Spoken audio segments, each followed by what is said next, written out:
The purpose of this topic was Hinduism, myths versus facts. The purpose is to understand the significance of so many things that we do in Hindu culture, and also to dispel so many myths which are there.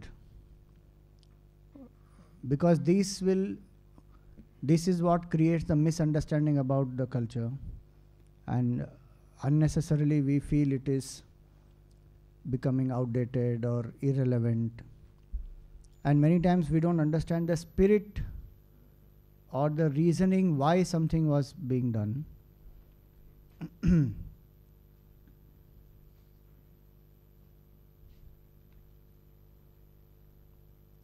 And what is the impact of us not retaining that spirit?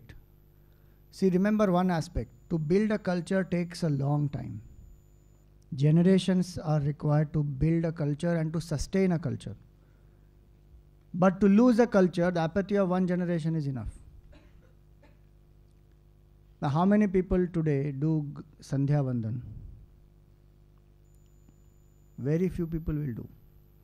And we can go on telling people, that. So, what happens is, earlier people used to do Sandhya Vandan. That's actually a practice that every person who is following Sanatana Dharma has to do.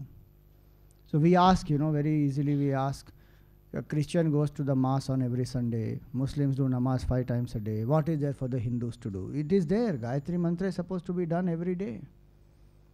But we don't know that part of our culture. We don't know the significance of that, and then we have not followed it, very religiously. And we ourselves look down upon our own rituals. There may be some reasons for it. But why should we not understand the main essence, the significance, and then use it? It is a technique for integrating the body, mind, and intellect. How we ourselves look down upon, whether it is a puja or a shraddha or any such ritual which has to be done, we will not do. Just because somebody is not explaining properly or somebody is exploiting in the name of a ritual, we'll leave it.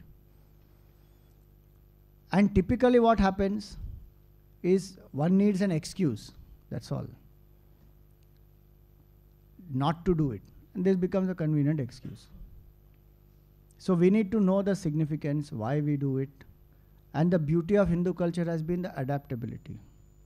It has adapted to the changing times so well.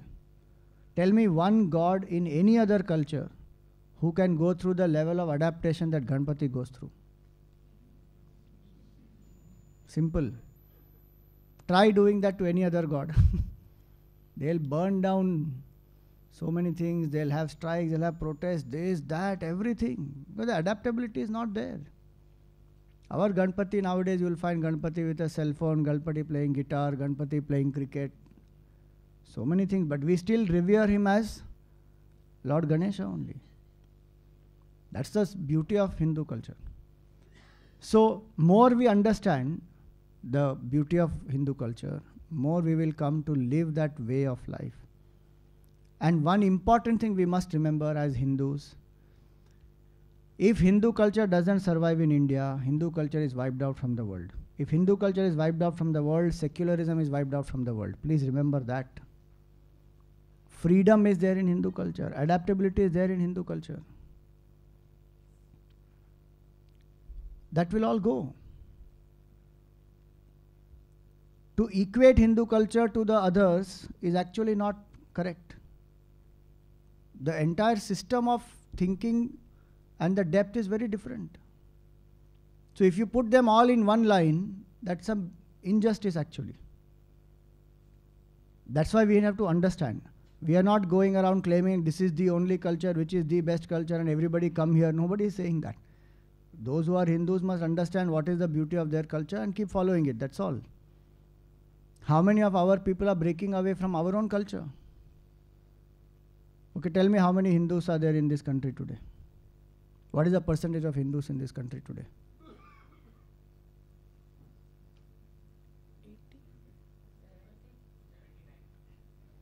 79.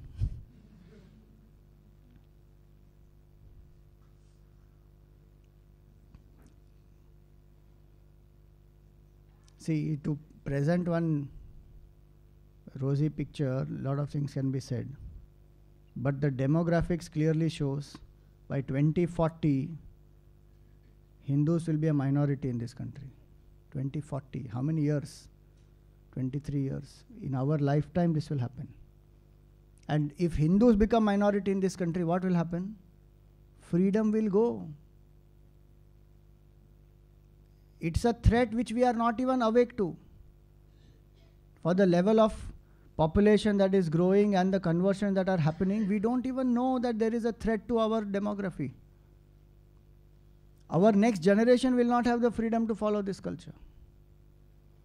So, it's not a question of imposing. Hindu culture has never imposed anything. It has always been the culture of freedom. But it is a question right now of survival and of protecting the interest of the people, protecting the freedom, protecting the adaptability of the people. And Hindu culture is to be saved for that reason. People say, no, save the tiger, save the earth, save the rhino. Save culture. Cultural extinction is a big threat. Gurudev dedicated his life for that, converting Hindus to Hinduism. So let us see what are the questions which have come up. And I'm actually happy that maximum questions have come for this topic, which is good. At least people are thinking. The first question is, when I state I am a Hindu on my passport to non-Hindus, what is it I am saying? What is it that I am following? What should be my identity? First and foremost, Hindu is a religion. Please remember that. Don't ever say Hindu is not a religion, it's a way of life. Because that's a contradictory statement. So what is a religion if it is not a way of life? Think about it. If we say Hindu is not a religion but it's only a way of life, we are not wanting it to be a religion because we feel that religion has got associated with many undesirable aspects. So we say, no, it is not a religion. Or many aspects which we don't want to own up. So we say, no, it's not a religion, it's a way of life. But if you go by this question, if you are a Hindu, it is your religion. 30 years ago, will this question would have even come up? It would not have come up only. It is your religion, number one. And number two, what does that mean? Means you are following principles of Sanatan Dharma, where Veda is the root of your culture. Our culture, the foundation is the Vedic knowledge. Sanatan Dharma it is. The word Hindu is it's not the actual word. Sanatan Dharma is the name of our culture.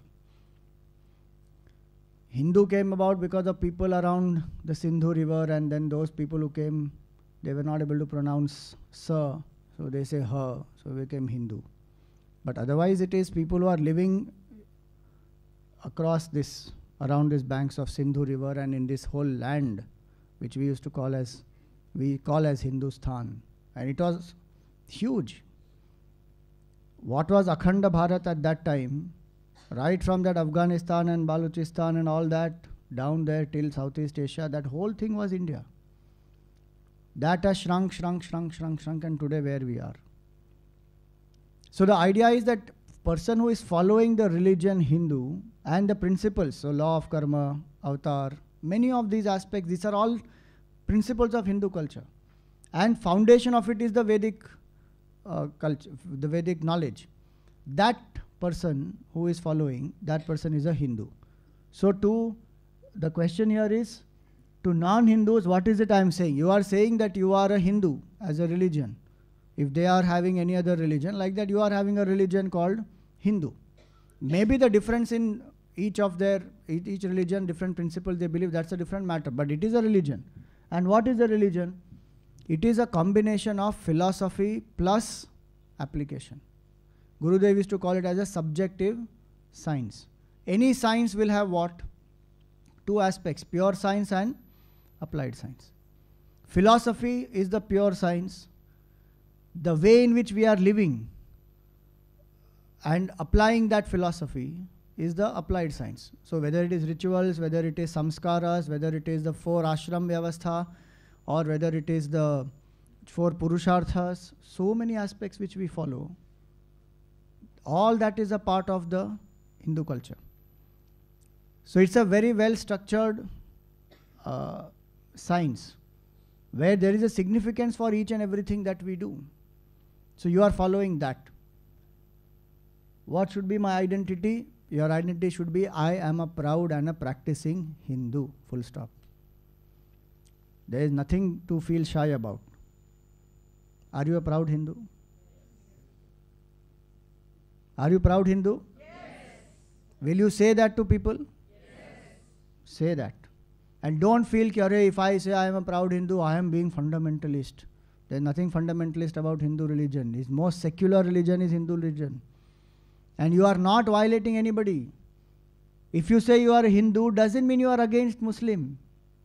I don't understand why people can't understand that. People may be pitching unnecessarily. If you say I am a Madrasi, what, are you against every North Indian? No.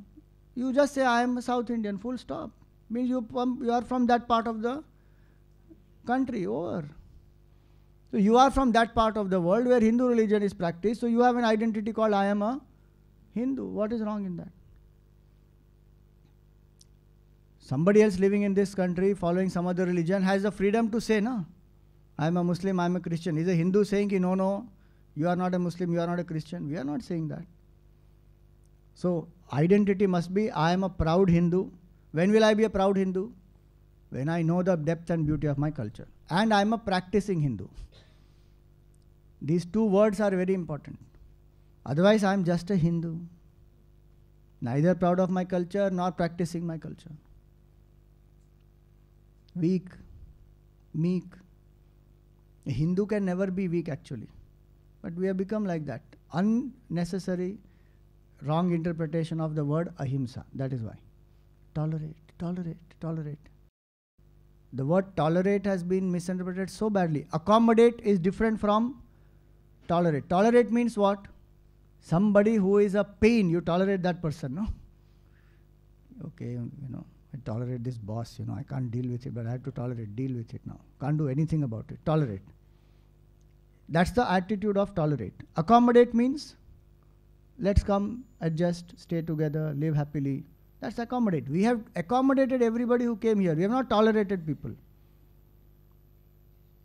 That we must know very clearly. Accommodativeness is out of large-heartedness, out of a universal vision. The vision of a Hindu is Vasudhaiva Kutumbakam. Entire earth is one family. And don't say Vasudeva Kutumbakam, please. Vasudha means earth. Vasudev means who? Krishna's father. Krishna. Vasudev. So Vasudhaiva Kutumbakam. We are considering entire earth as one family. Before this globalization came, we were already talking about global family. Whole world is one family, including non-living things, please. Sat Chid Ananda is there in everything, even non-living things. That is the universal vision of Hindu culture. Which culture says that? How can that culture be a fanatic culture? We must be proud to belong to that culture, where we see oneness in everything. Forget religion-wise. We see oneness at the humanity level, at the living being level, at the non-living being level also. That's the beauty of this culture. So you are a Hindu. That's your identity.